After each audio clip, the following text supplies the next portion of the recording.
Good morning, boys, on a Friday, TGIF, a victory Friday, and the preseason over. Pedal to the metal. Real football up next.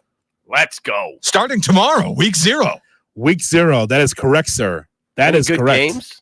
Yeah, Florida State, Georgia Tech. Take the points. What time is that? 11 a.m. I'll be out enjoying the weather. It's going to be like 85 degrees and sunny. You can have that one. I'm good. Let's go, Seminoles. Let's go. Oh, I'm taking the points with GT, buddy. That's fine. You do what you want. Yellow Jackets. That's fine. You do what you want. That's one of the teams I can't stand for a reason. Maybe right. Maybe because of my hat and maybe because of my hoodie today. Maybe that's the reason why I can't stand a Yellow Jackets fan. But nonetheless, I look forward to week 0. And then, of course, Kap, we got Bears and Titans. We're talking about chasing greatness. We're going to find out how much of a chase that the Bears have to go through to get to where they need to be. How long's that chase? You know, the money's in the chase, Kap. You just don't get it handed to you automatically. The money's in the chase, the investment, the emotional and financial investment you have in your team. That's what chasing greatness is all about. That's it. Chasing that greatness, man. I look forward to it. And also the suspension of Kirk Ferentz. Let's go now to Shot or No Shot. Here's Shay. By the way, Hoodie, Shay, on a gorgeous August day where it's going to be like 85 and sunny out, you're going to sit in and watch a game. Yes. You have issues. Here's Shay Norley. Did we not just talk about this yesterday? You tell the wife that fall has begun tomorrow. It's more NFL. It's football, but it's NFL. It's a Power 4 conference game. It's the return. Yeah, of course. Yeah, enjoy. You're out of your mind. And I love football. I'm all in. I've told my wife I'm not going to be available much. I get all that. No. But guess what? It's going to be 85 and sunny, man. I'm going to be out. Okay. But that's for you, though. Again, when you're a rabbit fan, how you want a fan? Yeah, but okay, then don't get on Shay for enjoying the first college football game that's meaningful. Florida State, Georgia Tech in Dublin. Nothing wrong with that. That's his choice. And by the way, it's a long day. He can step outside after the game if he wants to get a little sunshine. He'll find Appalachian State against Coastal Carolina and be in a full lather. Hey, it's New Mexico and Montana State, okay? That's at 3 o'clock on FS1. Absolutely. New Mexico and Montana State. Yep. That sounds like awful. All right, let's get started, boys. Shot or no shot. Preseason records mean awesome. Nothing. Yeah, I'm very excited. Exactly. Of course. I'm going to spend the day on the couch. It's going to be fantastic. Get Hawaii on the island tomorrow night. This guy's talking bleep about it. 11 o'clock. Preseason records don't mean anything. Only 2 teams have ever gone undefeated in the preseason and gone on to win the Super Bowl. And you can just ask the 08 Lions about it, who famously went 4-0 in the preseason ahead of an infamous 0-16 season. But with that said, watching the Bears in the preseason, I've seen physicality. I've seen intensity. The defense has a lot of energy. It feels like this team has really good chemistry. It just, to quote Kap, it looks very different than we've seen in the past. Shot or no shot, this preseason was proof that the Bears have put themselves in a much better spot. That's a shot. 100% shot. There with you. Yeah. I'm with Hoodie. 100% shot. Jay Moore. Yes. Absolutely. It looks and feels, it smells different. It just does. Hell, I said that before the preseason games because of the work that's put in. See, it's one thing, Kap, to just see a cursory move here or there or a draft pick that you hope that can pan out. But the work has been put in. And by the way, it's still not done. That's the other thing, too. It's not like at Hard Knocks, it's Ryan Poles with his feet on the desk saying, yeah, we're good here. He's still pensive. He's still trying to tinker, thinking, man, if we could just to get this pass rush, offensive line, are we good here? He's bringing in Matt Ryan. He's getting all these. It's not done yet for him. It's still not done. So what it tells me, Kap, is that they've done a lot here in the offseason. They've done a lot to be able to install a solid preseason. But the job's not done until A, you win the division, B, you win playoff games, C, you win the Super Bowl. And so it's a long road, I believe. But at this point in time, it's an operation that you could take solace in, that the Bears are working hard to go in the right direction.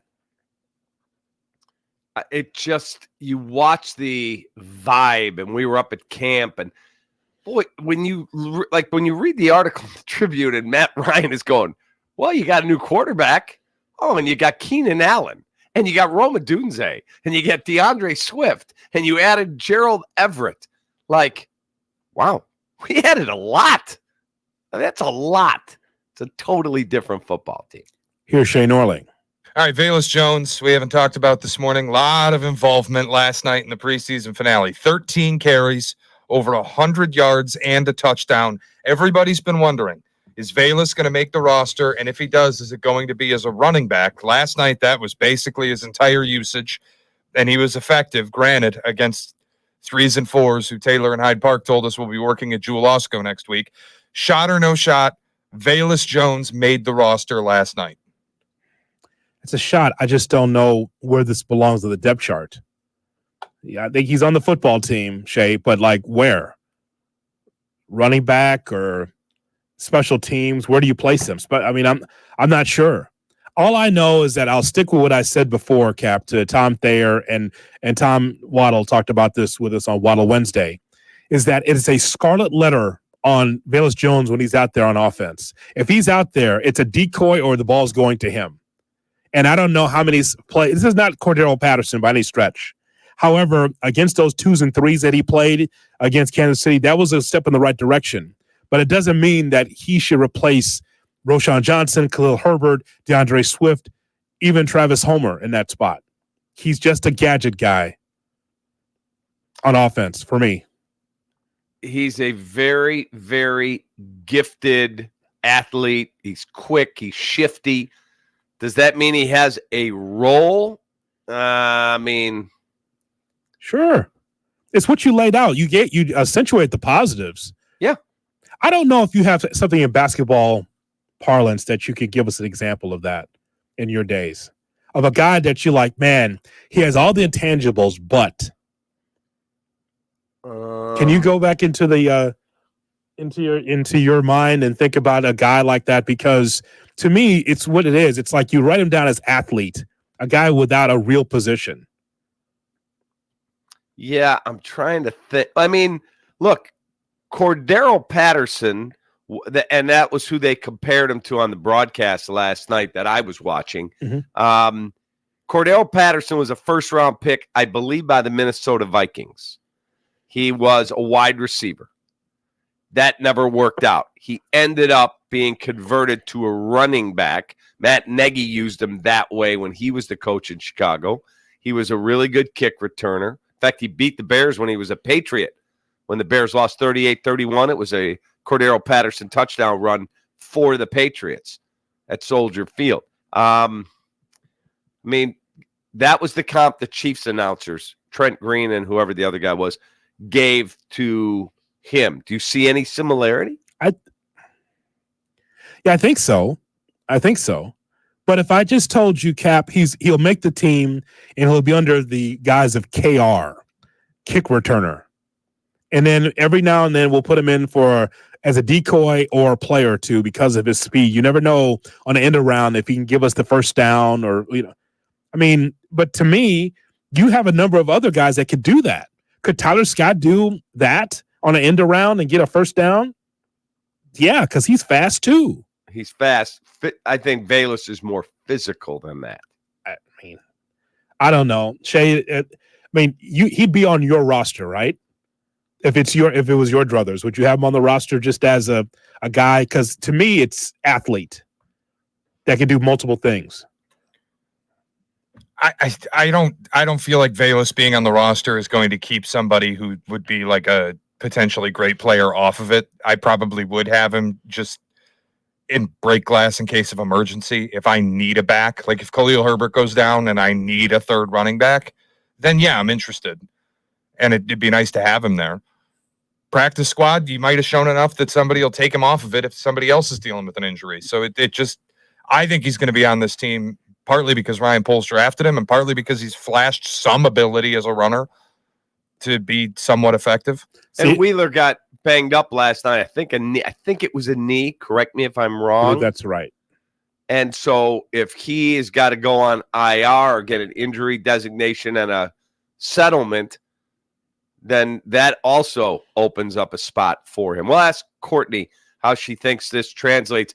In that article on Matt Ryan, and this goes to the numbers crunch that they've got at that position, Shane Waldron has not had a pure fullback in any offense he's worked on, whether that was Sean McVay's offense he was working under, Pete Carroll's.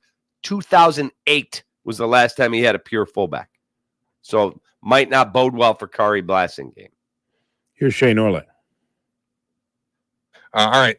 Ryan Poles has built a secondary that has a chance, I think, to be nasty.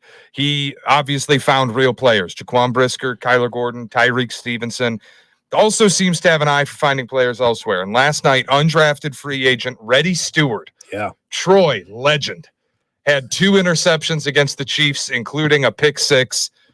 Look, I don't want to ask a Reddy Stewart question here, but shot or no shot, Ryan Poles is proving himself to be an elite defensive back evaluator.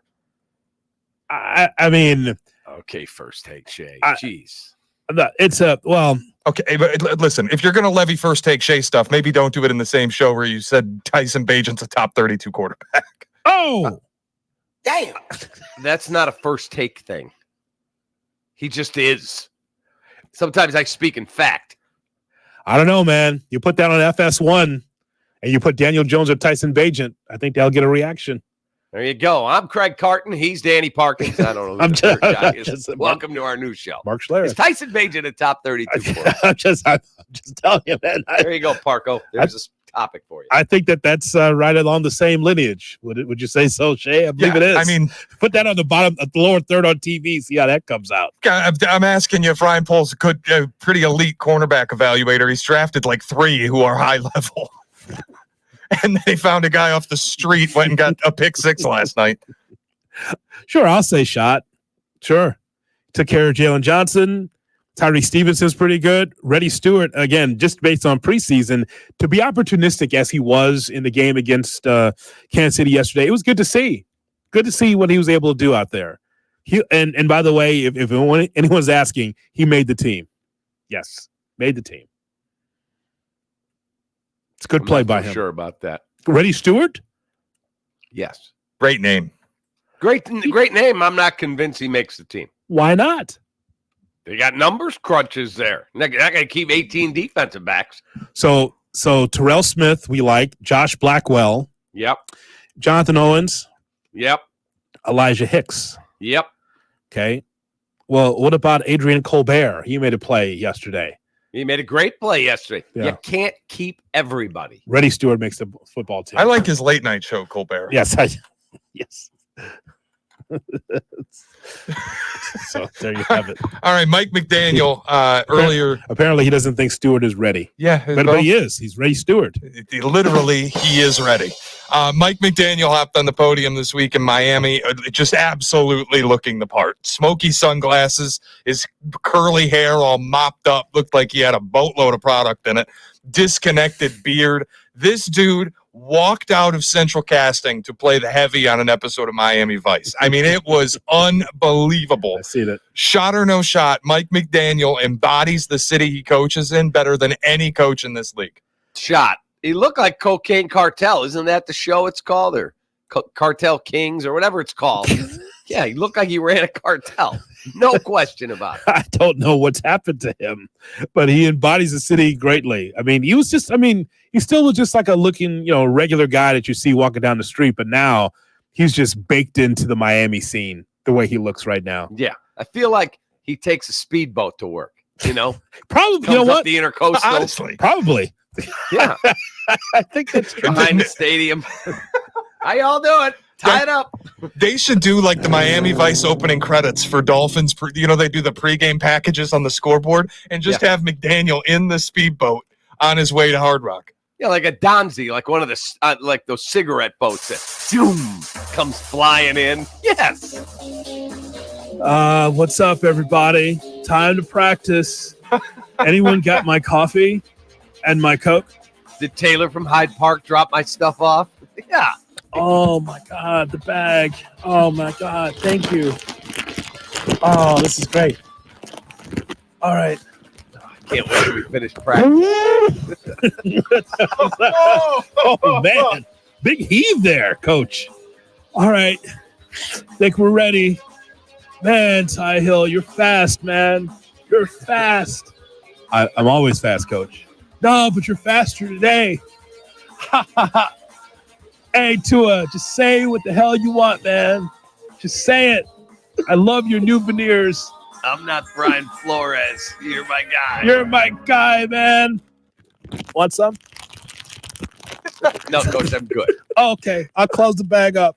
Oh, media's coming. Gotta go. They're the narcs. I mean, that picture's unbelievable. He hits the podium. He's just all right. What's up? What do you guys got, man, for me? Yeah, I heard. Albert Breer, we'll start with you. You missed a spot there, Coach. Oh, sorry. Powdered donuts in the calf. Yeah. So then there's that. Where am I? You're a Miami coach. We think our 49ers are good this year. No, you're in Miami. Oh, you going to win this year? Yeah, we're going to win. Whew. That feels good. Sinuses are nice and clear now, buddy. Let's go. Woo! Let's go. Take that, Shula. Oh, sorry. Around the NFL is next on Kap and J.